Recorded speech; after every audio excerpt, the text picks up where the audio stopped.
Hey guys, Bryce Weiss here, back with another episode of God's Speed Discoveries. Last episode, we went through the multiverse with our heroes, how to better make decisions, whether you want to make music, stay out of jail, not steal, brush your teeth, all these beautiful things. We learned how to better use the multiverse to make decisions and to make turns within our reality, within the multiverse, to better our lives and follow our heroes. Welcome to my house, Casa de B. Rice. Come on in. Today, as we said in the last video, we're going to talk about the space-time continuum through the multiverse and our heroes, the space-time continuum with our heroes. So, I'm not an astrophysicist. I'm not working on a space-time machine, but hopefully you are, and this can help you. In all truth and seriousness, I know enough to follow my heroes through the space-time continuum to be dangerous. To understand the space-time continuum with our heroes, you first got to understand the space-time continuum. So space is infinite. The universe is infinite, right? And it's growing at a rate that we can hardly comprehend, and it's extremely fast. It's going to keep on doing that. Our minds are doing the same thing. Although the space in my kitchen is limited, and I know it's small, thank you, it's cozy, you'll definitely find that our minds are just like the universe. They're constantly expanding. Whether you notice it or not, we constantly learn new things. Whether that is your husband coming home with a new fact about a family friend having a baby or da-da-da-da-da. We learn these new things every single day and we don't even notice it. Constantly expanding space is a beautiful thing. Constantly expanding time is a beautiful thing as well, right? So time, you might say, is not infinite, right? Because I only have a certain amount of time on this planet. But for mankind, for the human race, time is actually extremely infinite. To put it in a calendar, we have about 100 million years until the sun's supernovas, right? And so even though life is short for us, life is extremely long for our race.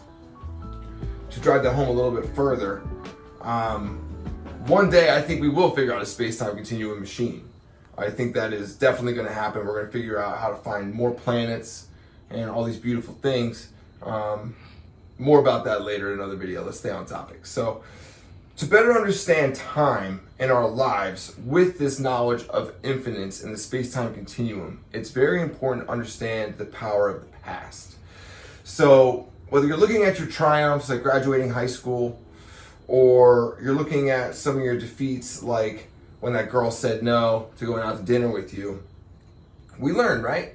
We learn from each of these things, and whether we need forgiveness or don't need forgiveness for other people, whether we need forgiveness or we don't need forgiveness for ourselves, I'll leave that up to your judgment, but I find it to be extremely helpful in helping me to stop thinking about the past negatively. It helps me keep a positive outlook on the present, which is where we're headed. And so accepting forgiveness, creating forgiveness, accepting forgiveness, forgiveness of self, all of these things are really going to get you extremely strong in your identity in the present. And like Master Oogway says, Kung Fu Panda, the present is but a gift. That's why we call it the present or something like that. Don't quote me. So as we step from the past into the present, I think you'll find that there's so much going on in time that's beautiful and happening around us. While you and I are working on this video together and figuring out space-time with our heroes, I'm sure there's a president giving a speech and there's someone getting tipped serving a table. But all this is happening at the same time. Understanding how to leverage our past beautifully in the present can help us go work on our future. Whether that's using the multiverse theory we talked about last time, to better examine possible futures, possible houses, possible cars, possible shoes for tomorrow, possible things to say in a conversation that might be funny or create the effect you're looking for. Pulling upon our past information in the present to better understand, work with, enjoy, move through the future is essentially how we're going to use space and time to follow our heroes. You with me so far? So, understanding this, let's continue to move into the future. This is my house. I play guitar. I want to be like Jack Johnson one day. I don't know if that'll happen. Wiz Khalifa, huge hero of mine. All my college and high school buddies signed that picture. And this is where the Godspeed magic happens. I don't know if you want to have a seat. Welcome. So, Matt, the camera guy, as we know, we're going to meet him tomorrow, is going to go ahead and put a picture down there of what we're talking about here. But what I want to show you is essentially the space-time continuum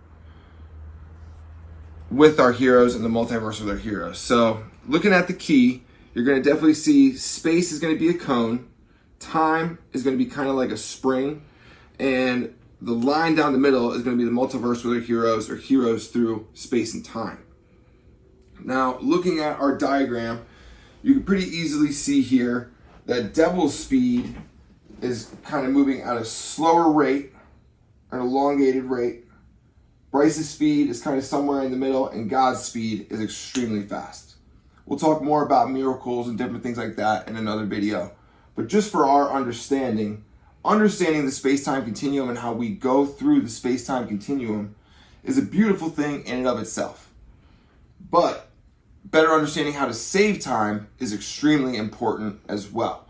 So say we want to knock back Devil's speed, right? Things that are slowing us down from enjoying our lives.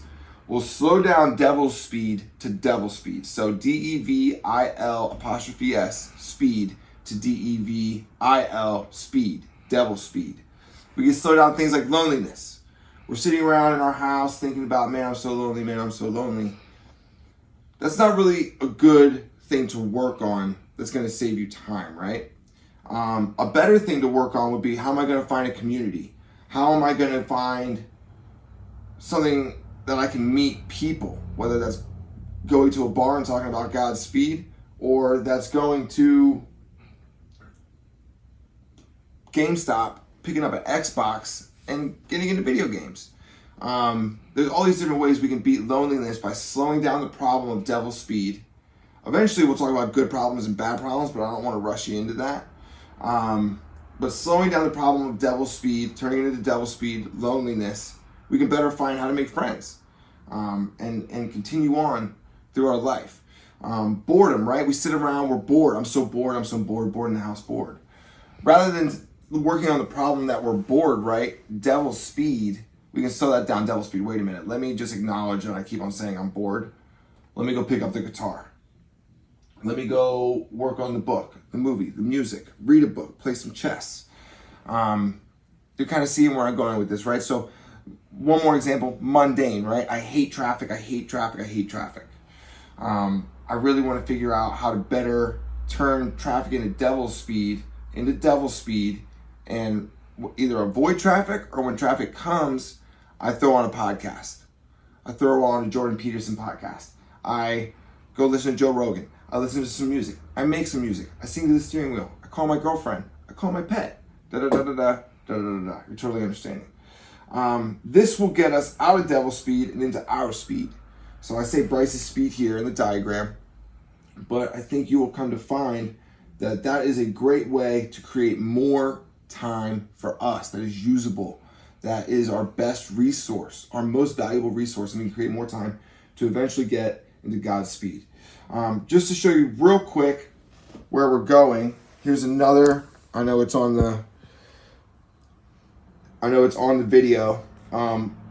This is another really cool diagram. So this is Devil's speed, Bryce's speed, God's speed, kind of looking downwards through the cone or outwards through the cone. We'll get into that a little bit more later, past and future, within the present. And tomorrow, that's where we're going.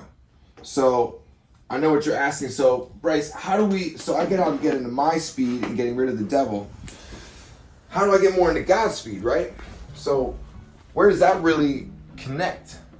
No problem. That's the last piece to our 1, 2, 3 puzzle.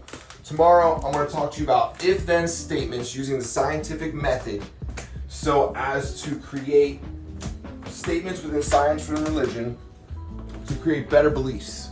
Every single thing you could possibly think of is within science and religion. I look forward to teaching you a little bit about that tomorrow in our next discovery. if you stop by and watch the video tomorrow, then you will definitely be happier. Hopefully that's a true statement. I think it will be. I'll see you then.